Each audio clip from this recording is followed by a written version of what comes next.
Pa sad malo je teško pričati generalno, dokle smo stigli, naravno moramo imati nekakve kriterijume mjerljivosti razvoja informacijnog društva.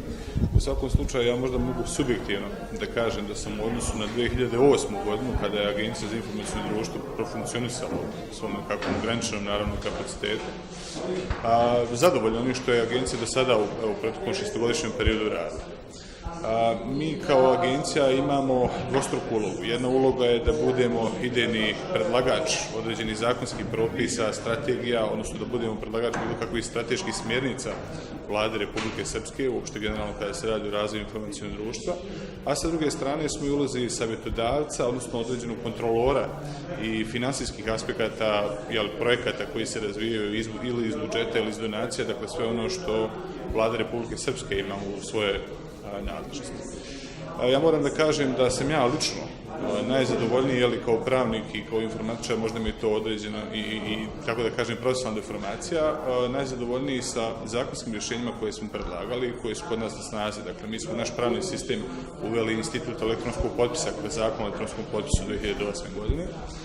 Uveli smo naravno, odnosno donijeli smo i zakon o elektronskom poslovanju, zakon o informacijnoj bezbjednosti i zakon o elektronskom dokumentu, čime smo na određen način stvorili legislativne pretpostavke za razvoj nečega što se naziva informacijno društvo, pogotovo u ovom segmentu elektronskog poslovanja, a i informacijne bezbjednosti. Na drugu stranu realizovali smo uspješno i određene strateške projekte kao što je razvoj PIK infrastrukture unutar Republičke javne uprave. Mi smo uspješno okončali 2010. godine projekat uvođenja kvalifikovanog elektronskog potpisa u republičke organe uprave i trenutno smo jedini izdavalac tih kvalifikovanih elektronskih, odnosno digitalnih sertifikata u Bosni i Hercegovini s našem zakonu o elektronskom potpisu. Također smo učestvovali i kao koordinator u moru drugih projekata, recimo razvoj elektronskih matičnih kancelarija, znači izdavanje elektronskih matičnih izvedaka za građane Republike Srpske i tako dalje i tako dalje. Dakle, radi se o svim nekakvim strateškim projektima gdje se agencija nalazila ili kao idejni predlagač, realizator ili kao koordinator. Telegrup je poznata, naravno regionalno prisutna kompanija, mi smo imali prilike sarađivati i prije, dakle, po pitanju nekakvih projekata, znači, radilo se dosta ideja koje bi mogli raditi zajedno i kao što sam rekao, znači, ovakvim konferencijama uopšte i u odnosu države prema privredi vidim prije svega nekakvu sinergiju. Dakle, mi moramo raditi što više da s jedne strane državni organi i sa druge strane privreda sarađuju, pogotovo kad su u pitanju ovakve oblasti, kao što je informacijna bezbjednost. Znamo da bez tehnoloških rješenja koje proizilaze iz rada privrednih subjekata, između ostalih i grupacije Telegrup, nema, dakle, efektivne borbe protiv bezbjednosnih prijetnji i incidenata uopšte.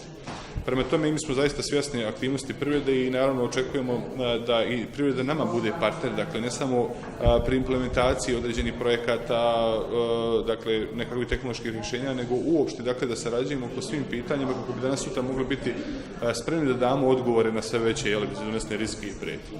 Pa sad je to teško ocijeniti, vidite, javni sektor kao, ajde da kažemo, možda stvorila se možda i percepcija, ali generalno to je tako i ne samo kod nas, to nije specifikum uopšte javnog sektora, je dosta trom u odnosu na privredu.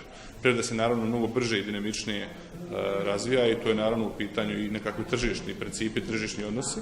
Naravno, da kažem, surovost tržišta koja ne vredi, ali još uvijek u javnom sektoru.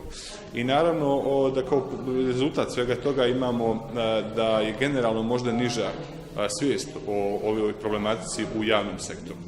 Naravno, kao i u svakoj administrativnoj strukturi, odnosno birokratskoj strukturi, vi morate u javnom sektoru da djelujete proaktivno i to sa najviših instanci. Stoga Agencija za informacijno društvo i usvaja određene preporuke i evo kroz zakon o informacijnoj bezbjednosti smo donijeli i standarde i mjere informacijne bezbjednosti koji su dužni primjenjivati, dakle, od momenta stupanja na snagu zakona svi javnopravni subjekti u Republici Srpskoj.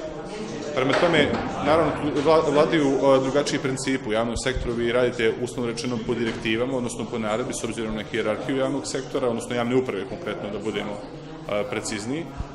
U privredi naravno vrijedi tržišni princip i svakako da u privredi se rađaju i ideje i inovacije, što naravno, opet kažem, u nekakvoj sinergiji sa javnim sektorom može donijeti nekakvom opštem benefitu samog društva.